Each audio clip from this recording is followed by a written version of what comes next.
Good afternoon, everyone, or should I say good morning? Um,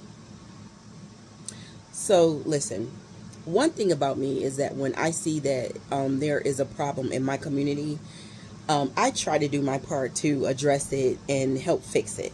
Um, because I feel like it's my responsibility to my community to, be a part of the solution and not just complain about the issue. And in seeing so many younger black people who are actively choosing not to vote and or are voting for Donald Trump, I started to think about what it was I could do to help mitigate that damage, that harm, to get more black people to vote, young black people to vote, encourage them to do so, and to encourage them to not vote against themselves. And there's nothing that a single person can do, but what I have decided to do for my own loved ones is I've decided to create an archive.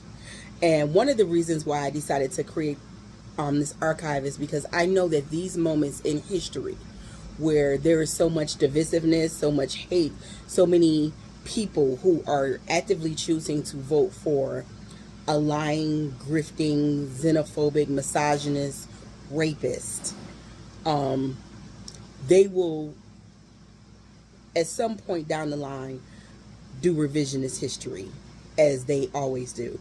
They will, the books and articles that were written about these moments in time and history will be whitewashed.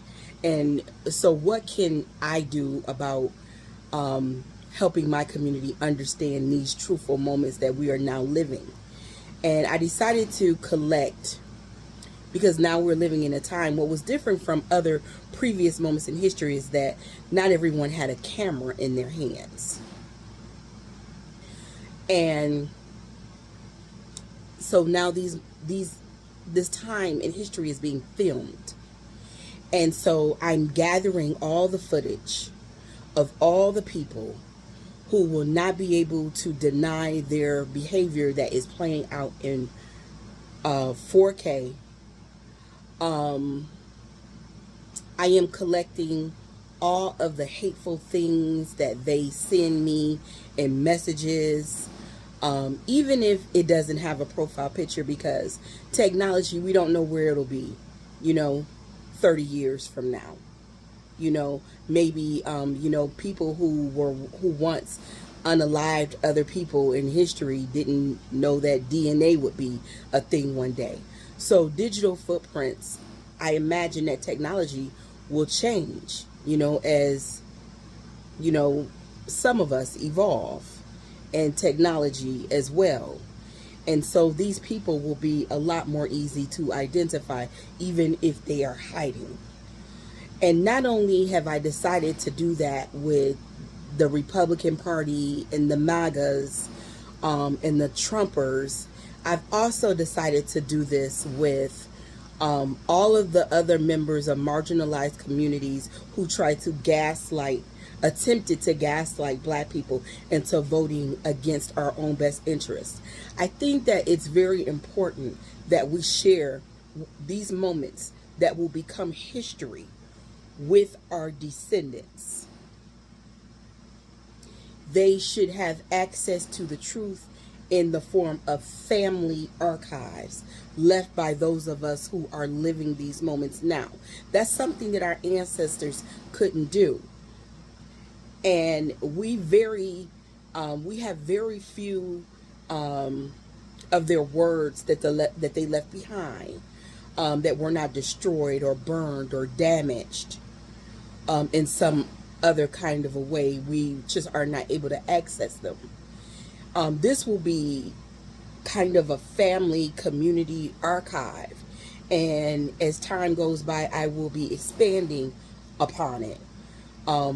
So all of the things that we see on TikTok, where black women have been attacked at polling places, these young men have gone around with machetes, all of the things that people have said, comments, I will be collecting all of that so that I will be laying the foundation for the truth, for real evidence that they can see and listen to and read.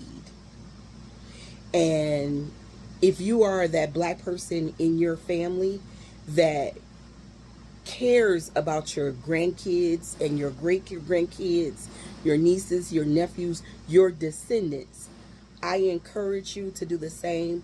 I hope this inspires someone else to do the same, that we utilize technology, the cloud, so that we can store that information for them, so that people who have, who one day undoubtedly will not, just like the people who they will not want their history told, they will not want their faces seen, they will not want their words read, they will not want their pictures on the internet with hanging next to black bodies. They run from that. But those are the same people, same kinds of people who did those things. These are their descendants who share the same ideologies, the same core values, the same belief systems. But now we have the power to pass this information down throughout the generations. And we can store it in our own personal clouds, our own family archives, where they can't corrupt them, they can't play revisionist history. It's there.